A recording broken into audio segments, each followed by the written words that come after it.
welcome to another episode of the Unwanted Opinions podcast. Jay and I are back recording Monday night about 7:30. It was a long night for Jay and myself. You know, we've been basically this whole season is really at the end of it kind of just blew up in our face a little bit with the major takes that we had at the beginning of the season as far as what the Buccaneers weren't going to do and what Tom Brady couldn't do outside of New England. So I'm not going to lie to you, it hurt Jay and I both to our core last night pretty bad. So deep down, it is.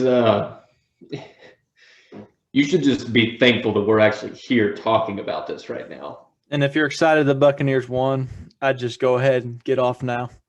Go ahead and hit end on the podcast, and then come back next week.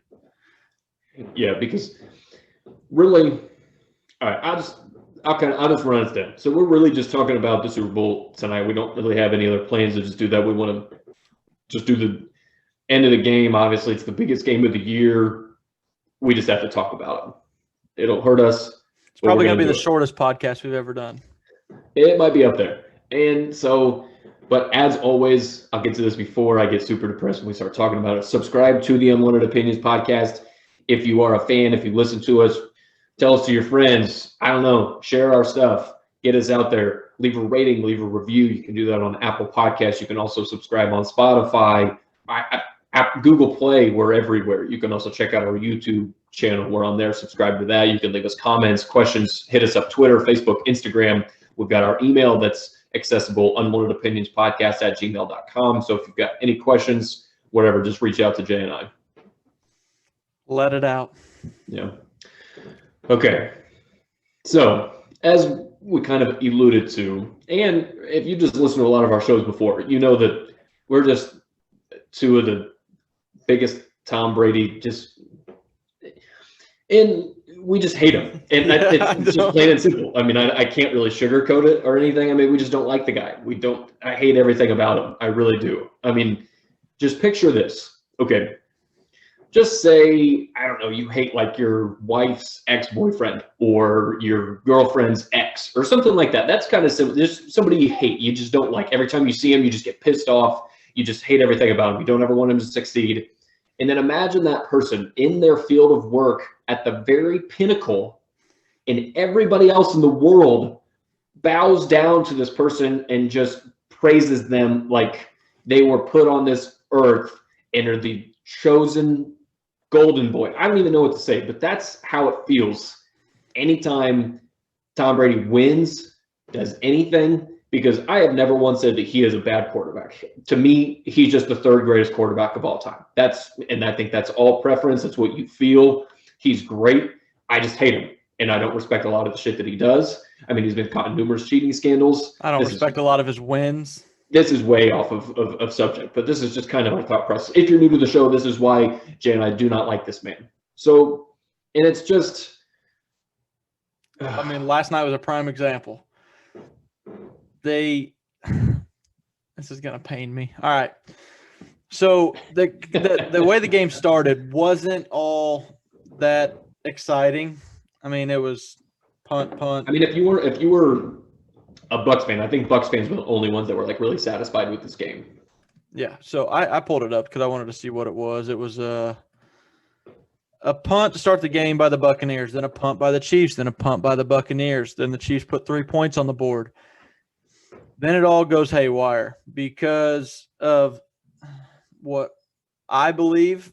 I was texting people that aren't even Chiefs or Buccaneers fans or Chiefs fans saying the penalties that were being called in the second half of the first half. So like the second quarter were just atrocious.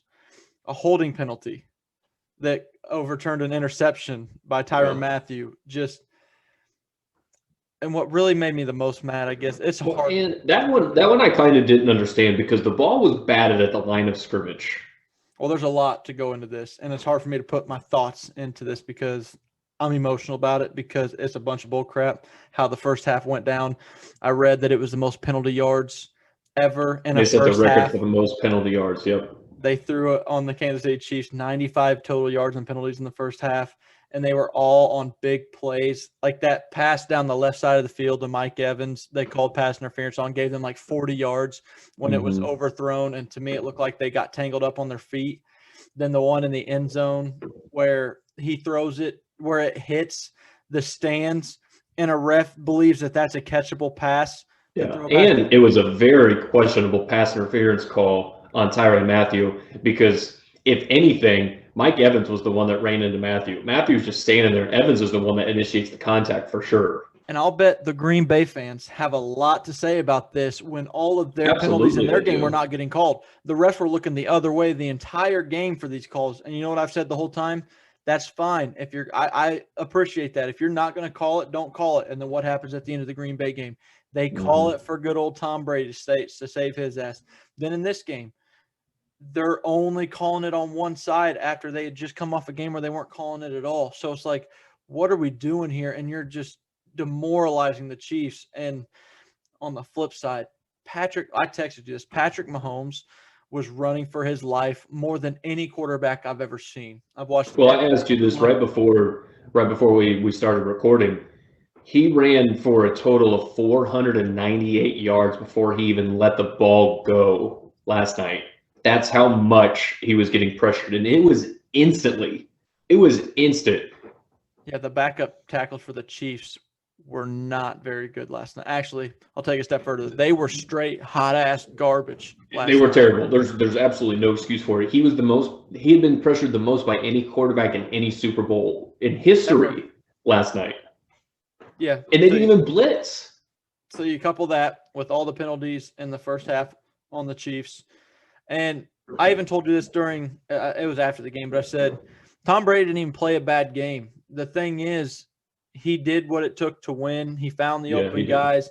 He was good. But if those penalties didn't happen in the beginning of the game, I think it's a completely different ball game, because that put the Buccaneers up by 20 points or so going into halftime. I forget what there was a lot of stupid things that the Chiefs did. I mean, the Chiefs lined up offsides on a field goal when they stopped the Buccaneers deep in their territory, where it was going to be, I think it was 3-10, and then the Chiefs were going to get the ball back, and then that was after they overturned the interception call. Yes, absolutely. So the Chiefs basically get 2 stops in one drive, and then they just beat them because 2 idiots lined up offsides. You can't do that in the Super Bowl. And I texted you. I was texting you this in the first half. I thought Andy Reid. I don't know what Andy Reid was doing. He called the worst game I've ever seen him coach. So whoever was calling the plays, I actually don't know if it's Bieniemy that calls the plays or if it's Andy Reid, but obviously Andy Reid has a huge hand in the game plan that goes on. And they decided they didn't even want to try and run the ball until the end of the second quarter, when they were basically just trying to kill some clock before halftime. But that's the first time for passes underneath.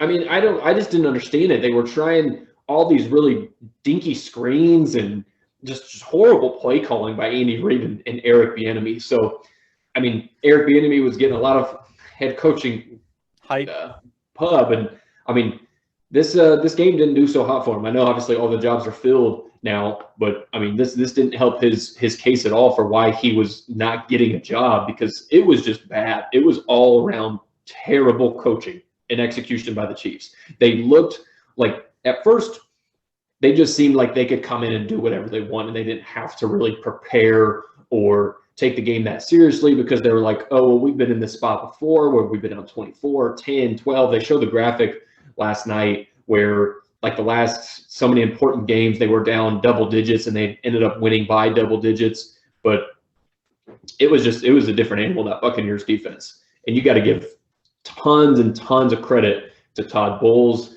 to Bruce Arians, to Byron Leftwich. I'll give a lot of props to Brady. He didn't turn the ball over. I thought he played well. The offense, Gronkowski, I mean, what is this, Gronk of like 2011? I mean, that's the best he's looked in years. And he's already come out and said, I don't know why I wouldn't be back next year. After that game, I don't either. Shaq Barrett, JPP, Sue, the linebackers, Devin White, and Levante David, they were smothering Travis Kelce all day. I don't even know what corner was matched up specifically on Tyreek Hill, but I know they were doubling him a lot. Just, you got to give tons and tons of credit to that Buccaneers defense, because what they did to the loaded Chiefs offense incredible. Yeah, the Buccaneers balled out, and I told you that after the game. But I think the reason that it sounds like a lot of hate for Tom Brady coming into the beginning is because all of the headlines today are Brady gets a 7th ring. Brady leads the Buccaneers to their Super Bowl run. That Brady just overcomes the Chiefs' dynamic offense, and It's just Brady, Brady, Brady, Brady, Brady. And all it's been throughout these playoffs is the Buccaneers' defense that's been carrying them through these playoffs. I mean, 4 turnovers against one team, 2 turnovers against the Chiefs. They're just they repeatedly get stops and take the ball away from the opposing offense. They shut down Aaron Rodgers in that game, and they're not getting any of the credit in this, where I feel like it should be Buccaneers defense, Brady, the rest of the team should get the credit, because the quarterback does deserve some of the credit. He didn't turn the ball over. He was putting the ball where it needed to be when he had time. And I saw this stat too. No one seems to talk about. He was pressured 4 times last night.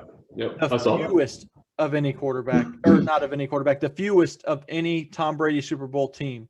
He's never been pressured that least in any Super Bowl game he's played in. So And after that first drive, I mean, I think they got good pressure on him after the first drive, and then after that, it was nothing. Nothing. They couldn't get to him at all. And they didn't even smell him. And another thing that drives me mad is when I texted you, Tom Brady started. It looked. I guess I don't really know the whole backstory, but based off of what Tyrann Mathieu said after the game and what you saw kind of on the field, it looked like Brady started the trash talk to Tyrann Mathieu. Well, and he probably did, because he sent him a text after the game apologizing. I saw that. And so Tyrann Mathieu tries to clap back, and he's the one that gets the penalty. Now, I know he did go put his finger in Brady's face, but Brady is the one who started all this shit, still kind of antagonizing him then.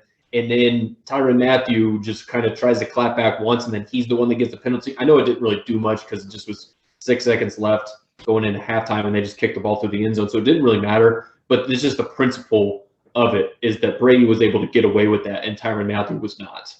Yeah, and this sucks to say, but these refs made it a very boring game to watch. Did you know that they threw the most penalties of any crew throughout the entire season before the Super Bowl? No, and that's the crew that the NFL chose. That's the crew that they picked. Not the best, just because this crew was like due for a Super Bowl or something. I don't know. I don't really know the criteria for them picking. That's the shit that pisses me off. The referees. I don't know if they just think, oh, well, Carl Cheffers hasn't done a Super Bowl ever, and he's been in the league 9 years. Let's just give it to him. I've never thought of this, but I got a solution for you right now. Poll every player in the NFL, which crew they like the best. Whichever crew gets the most picks of all the players, because they're whoever's the best. I agree.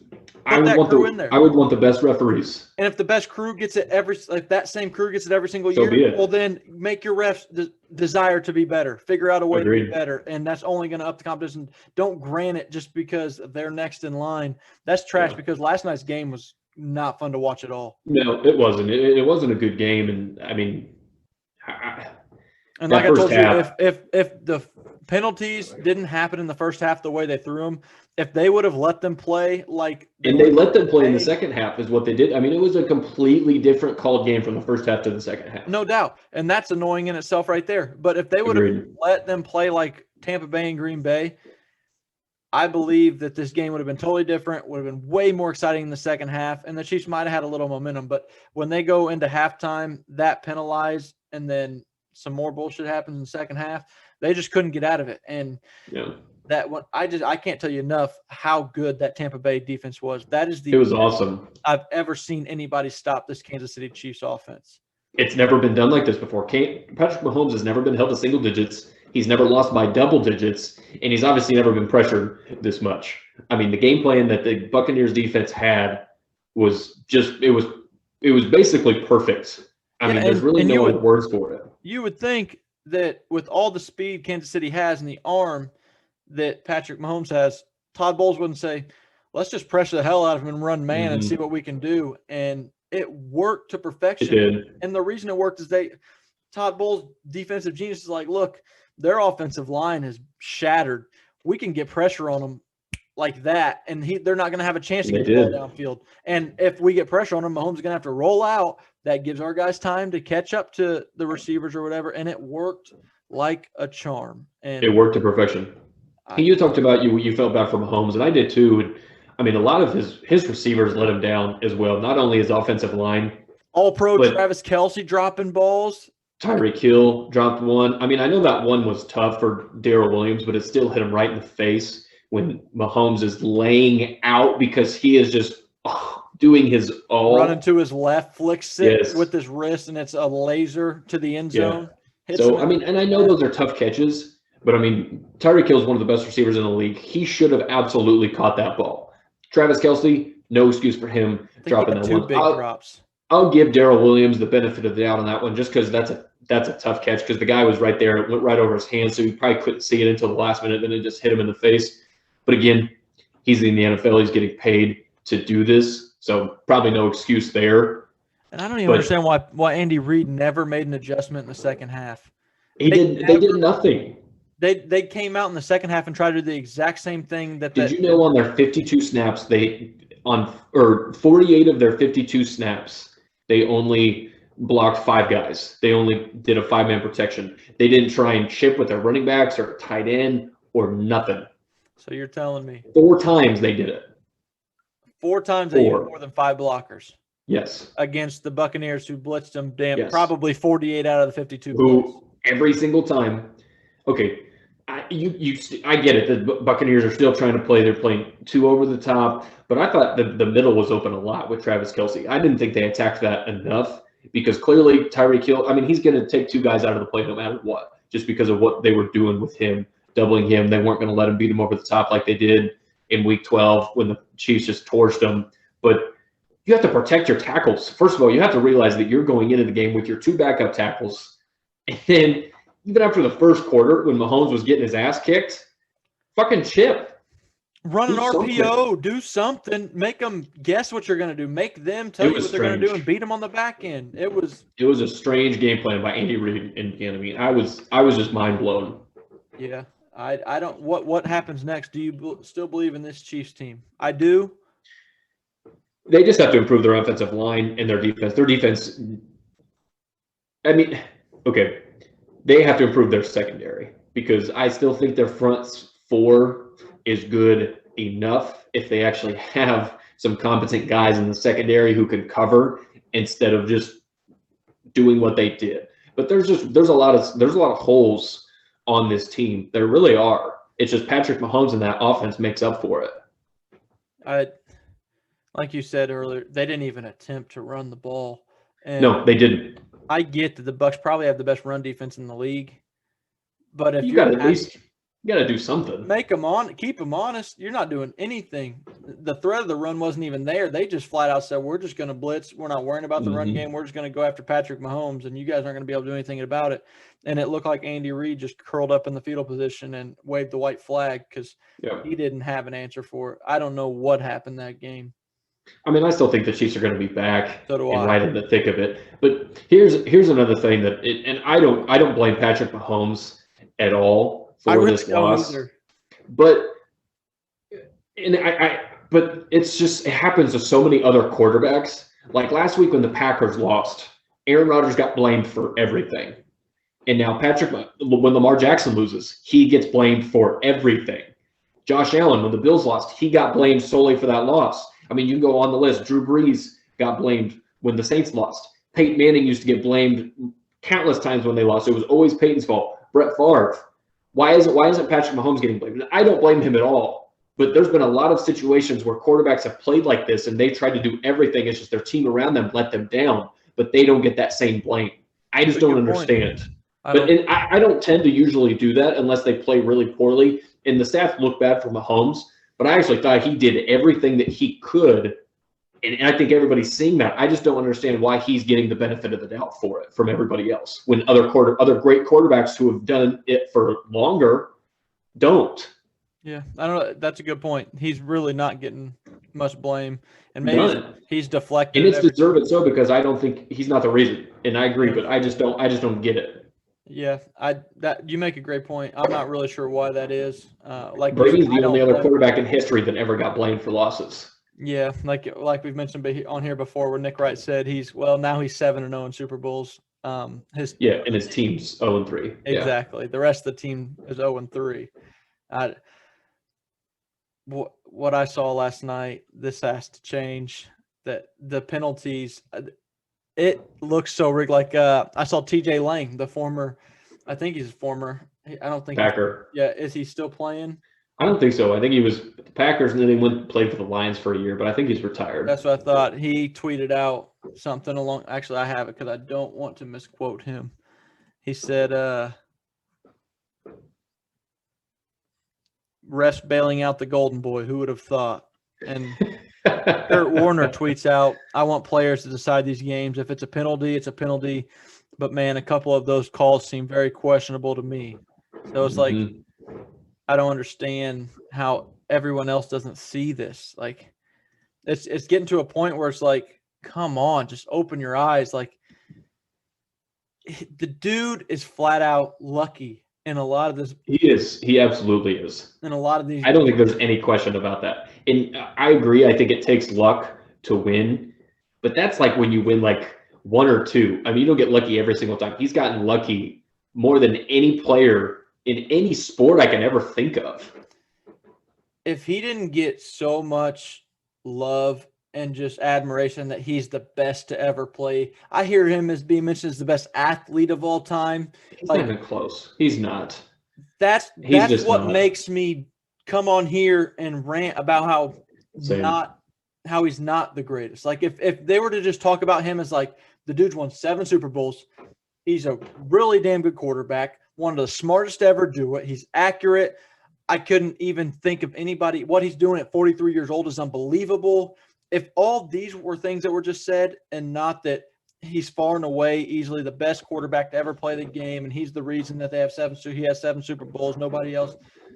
If all the former is what was said about him, I would not have a problem with Brady. I'd probably hate the fact that he won so much, but respect him because people understand what he is. Whereas what people make him out to be is just not reality, and that's it's been for his career. I mean, we say it all the time, but it's like he plays every position. He coaches the team. He owns the team. He manages the team. It's like no one else exists when he's on your team or on your franchise. It's like nobody else matters. He does everything. That's always how it is with him, and that drives me absolutely nuts. Yep. What do you think of the Buccaneers next year? If Brady's coming back, no doubt about it. He's not going to retire. For sure. He's not going to retire. He'll be back. Don't know what was Antonio Brown's contract. I don't know if they signed him. I think he's a free agent. I mean, Leonard Fournette's a free agent. Chris Godwin's a free agent. Shaq Barrett's a free agent. Barrett's a free agent. I don't know. I still think they'll be right there because I think depending on what the Saints do at quarterback, I mean, they don't have a plan. $100 million over cap right now. And there you go. The Saints don't have a plan at quarterback. The Falcons are a complete mess, and the Panthers just aren't ready to win unless they go get Deshaun Watson. So that division is the Buccaneers to lose, no doubt about it. So they're right unless this downhill spiral comes for Brady. Whenever it does, unless he just flat out retires and just say he just has an average season and then retires, then the downhill spiral will never come for him where it looks just really, really bad like it did for some of the other guys. But, I mean, hey, they retain some of their guys. They've got some good young players. I mean, they get another draft. They had a pretty good draft this year with especially their first 3 picks with Wirfs and Antoine Winfield Jr. and Tyler Johnson, the receiver from Minnesota. I mean, I still think they'll be there. Now the NFC got tougher with Goff leaving the Rams and Stafford going there. I still think the Packers will be back. The Seahawks will be back. The 49ers, if they figure out their quarterback position, the Cardinals. So I'm not saying that they're going to automatically repeat, but I still think they'll be there because they've got just a good team. Like they're built well. I underestimated their entire team this year. I thought their defense was going to suck. I really did. But their secondary played really well. And Devin, and that's what I thought was going to suck about them. I didn't think White. Carlton Davis and Sean Murphy Bunting were going to be some Pro Bowl type players. But then again, that front 7 that they had was just phenomenal. I mean, I thought Ndamukong Suh would slow down. I think he's also a free agent. So mean, they've got some key guys if they can re-sign them. But I just saw today that Mike Evans said take some of my money to re-sign some of these players. I did not see that. That's Yeah. pretty dope of him. Yeah, he told Peter King that. I was like, that's awesome. Yeah, that is. I like when people do that. So do I. And I mean, I think Brady, $25 million is a lot, but I mean, that's a discount for a quarterback. Agreed. So who knows? And maybe he'll restructure to get some of these guys back. He's done it in the past. He could. I mean, he's got the ability to do it.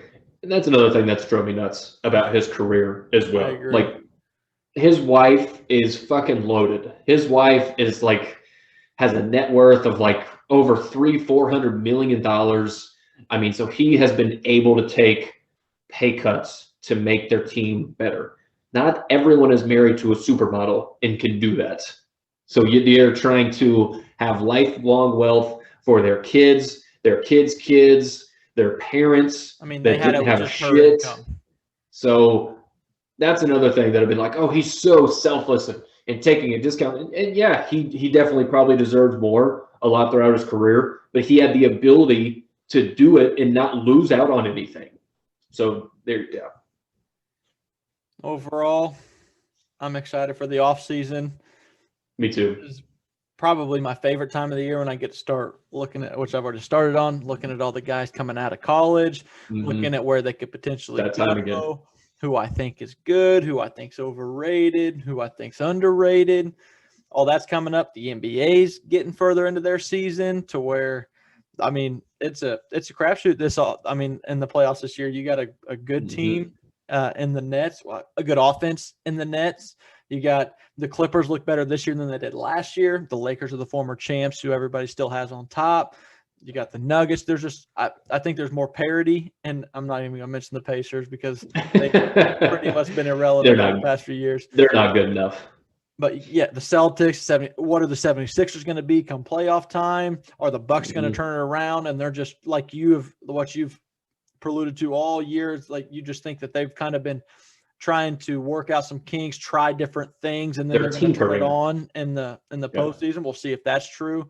So the NBA should be a lot more fun. They're not going to be in a bubble. So the NBA playoffs. Hopefully they start to allow fans in some of these places like in LA and New York and Chicago. And I mean, because they can definitely do socially distanced fans in the stands. If other teams can do it, some of these bigger markets can do it. I mean, we just saw, 22,000 fans in Tampa Bay last night. So it can be 25,000. So I know that an NFL stadium is a little bit bigger than an NBA arena. I mean, I think most of these NBA arenas hold at least 20 to 30,000 people. I mean, you can get 5 to 10,000 scattered throughout the stadium. You've got suites that you can do. You've got courtside. There's options for these teams to do. And I think it's getting there. It is, and some are obviously more lenient than others based on the states and the regulations and whatever, but they just need the fans. They just need that fan interaction. It's just better when there's fans there. It's more exciting. And the you get to hear it. The league's losing money, and they don't like that. Big time. They're like hemorrhaging money. Did you see how much they were charging for food at the Super Bowl last night? No, I didn't. Can you guess how much a beer was? $12. $13. Can you guess how much a double cheeseburger was? $18. What? $18 for a double cheeseburger. What? Yeah. I'd have been like, honey, we're eating before the game. Yeah. So they were trying to get some of that money back. They're getting desperate. Oh my God. That is just stupid. They're going to be letting fans back in. Yeah, I agree. But that's really dumb. I'm sorry, but that's stupid. What are you going to do? You bought a Super Bowl ticket. You're there. You got to eat. I'll starve. And those Super Bowl tickets ain't cheap either. Exactly. So what do you think? I don't really want to get into any NBA stuff because we'll save that for next week. But what do you think? The NBA is trying to do an All-Star game. What do you feel about that? Because I think it's stupid that they're even trying to do it. I don't know. I mean, why not? I think it has to do with revenue. It's absolute money driven. The All-Star game is a way to bring in money. So that shows you right there. I believe by the end of the year, they'll figure out a way to get fans into the stands. They might. I don't know. I just think you see all these teams getting shut down with the contact tracing and whatnot. But And then you want to try and hold well, and the league sent out a memo and said players don't get together with big groups for the Super Bowl, but let's hold an all-star game. Yeah, I don't know.